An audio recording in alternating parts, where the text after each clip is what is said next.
Hey friends, if you encounter the issue of Microsoft Compatibility Telemetry using high CPU or high CPU usage, then I will help you with the resolution.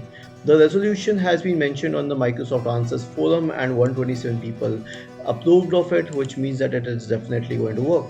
So search for the word task scheduler in the Windows search bar and open the task scheduler. Now in the task scheduler window, expand the list for task scheduler library.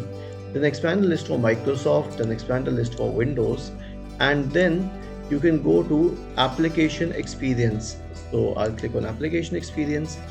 In the right pane, okay, I'll expand this for you. In the right pane, you'll notice something called as Microsoft Compatibility Appraiser.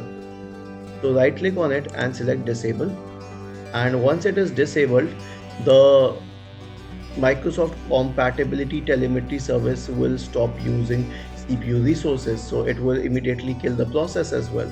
Was this helpful? If yes, then please subscribe to the channel, and if not, then please let us know in the comment section of this video on how we could improve further. Thank you for watching this video and have a nice day.